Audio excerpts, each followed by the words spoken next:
You remember after the war, Churchill, the war leader, getting turfed out. The khaki election is quite a dangerous thing, and that's in a democracy, right? And here we're talking about, hundreds of thousands of quite damaged soldiers coming back with an inconclusive war result, and impoverished. So that could become a political force. If it fights hard enough, not just hold back the Russian invasion, but drive Russian troops off the territory that it seized and wholly liberate Ukraine from Russian occupation. It is an astonishing claim, and many would say wildly implausible. So why did President Trump say it at the United Nations last night? The same President Trump who's been so hesitant about even criticizing Putin for his illegal invasion, who's been so reluctant to hit Russia with tougher sanctions. Is this a sudden, wholly unexpected but deeply welcome change of heart? Or, and this is the fear, is it Trump's way of saying, go ahead, fight Putin's Russia, I'll even sell you weapons, but it's up to you, Ukraine and Ukraine's friends and allies in Europe and NATO, not me and not America. And that is a rather darker message. Let us talk about that. Do send me a text, tell me what you think. 87222, start with the word Times, or a tweet to @TimesRadio. So let's talk then about Volodymyr Zelenskyy, who's been speaking at the UN General Assembly. This is after Ukraine's apparent backing from Donald Trump last night. The Ukrainian president told the gathered leaders that international law wasn't working, only weapons could guarantee peace. Today, no one but ourselves can guarantee security.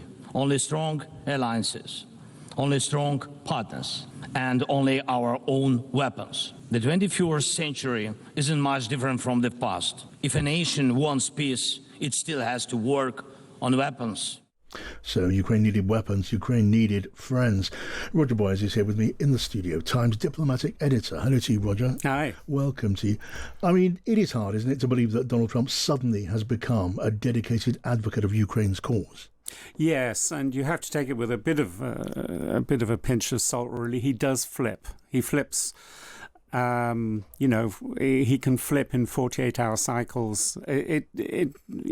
He's very dependent on what he's last heard, and Zelenskyy is the last he's talked to, and Putin's not in the room in the United Nations at the moment, and that's quite that plays well to Zelenskyy's strengths.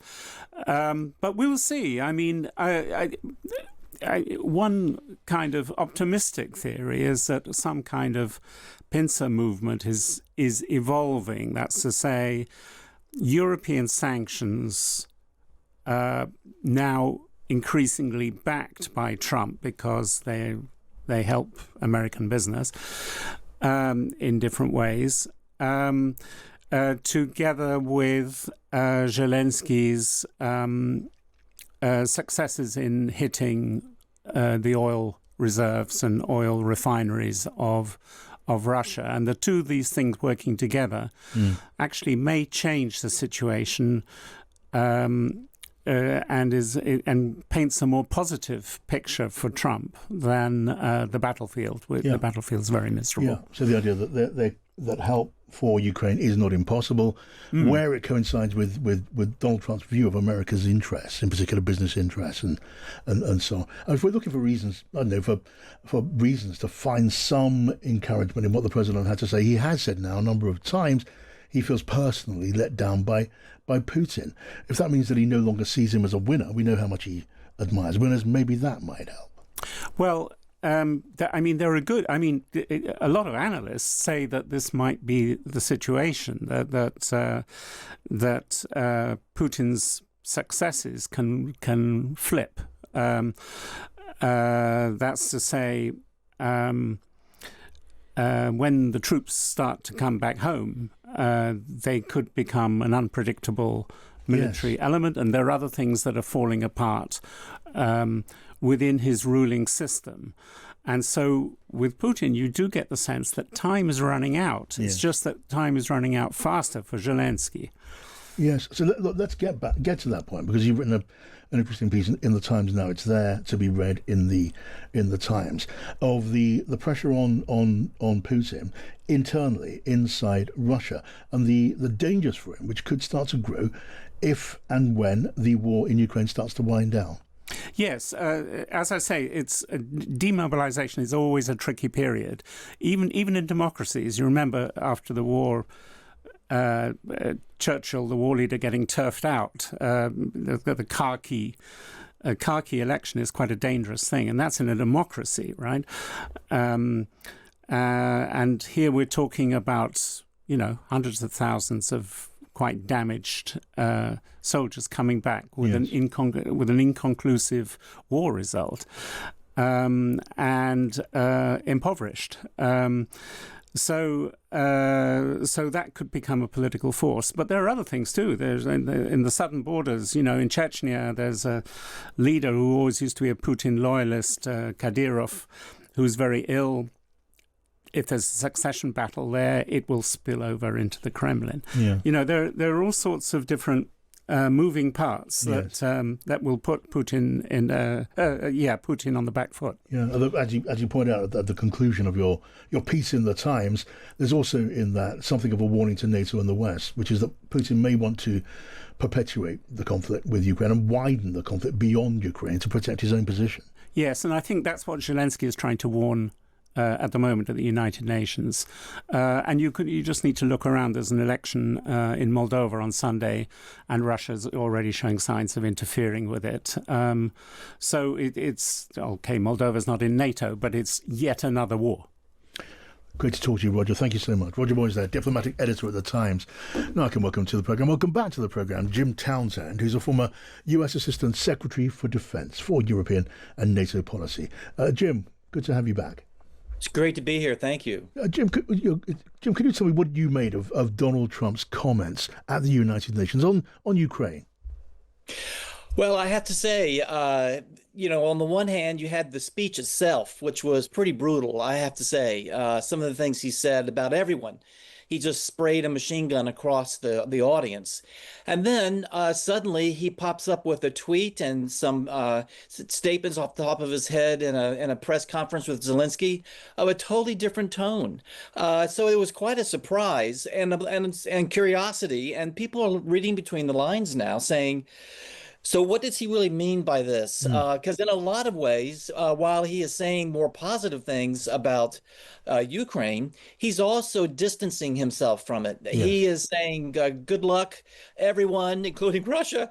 Good luck to you all. And then he also said Ukraine might be successful if NATO, the EU, and the Europeans continue their support. And the U.S. play in this was just selling weapons to NATO to use as they see fit.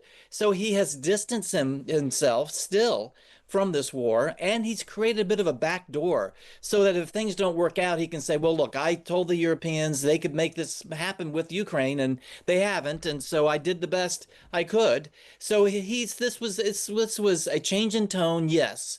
A positive thing in a lot of ways, but at the same time, it was tricky because he's keeping it at arm's length from himself, and he's leaving a back door in case he wants to get out altogether. Right, and if that deeper interpretation is closer to the truth, that is rather discouraging, isn't it?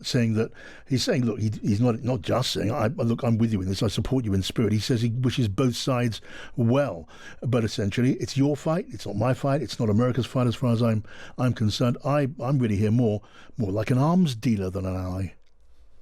That's exactly right. I mean, that's a very interesting way to look at it. He's there as an arms dealer, wishing everyone well. So it's something that I guess it's not necessarily new. I mean, when he wobbles, he can wobble in that direction of saying, look, this is Biden's war, it's not mine, and trying to distance himself. So that was not necessarily different this time around, but it was that tone where he said, Ukraine just might be able to do this. And that's a bit disingenuous too, because while that might be true, it's going to cause for a lot more assistance to have to go to Ukraine and for Ukraine to have to bring in a lot more of its citizens as soldiers. There's a lot that's going to have to be done to make that happen. And so dangling that out in front of everyone it was a bit as disingenuous too, I have to say. Yes, and there's no particular sound is there that the extra help that Ukraine badly needs, that Zelensky referred to in his speech at the podium of the UN just a few minutes ago, that's going to be forthcoming from President Trump. He is willing, and he has now sold munitions to friends of Ukraine, NATO countries who are going to pass it on to Ukraine. But the days of Joe Biden providing American military aid, there's no sign of those days coming back. No, and and those days really showed that as far as the U.S. was concerned, this was our fight too. We were going to be in it, and we put together these pretty massive packages and sent them in. And now, like you mentioned earlier, it's gone from this recognition of we're all in this together and Ukraine must win. It's gone to instead the U.S. playing the role of the arms dealer and telling Europe to good luck. You better give Ukraine what they need. And oh, by the way, Russia is newly aggressive as well now. So you're going to have to build a lot of other things to make sure you keep deterrence together as Russia seems to be widening this war. What about American public opinion, which is always, I know, divided, like opinion anywhere? But where do you read the weight, the center of gravity in American public opinion on this question? Well, I think the Americans still, surprisingly, given the politics, they still support Ukraine quite a bit, and that includes Republicans too.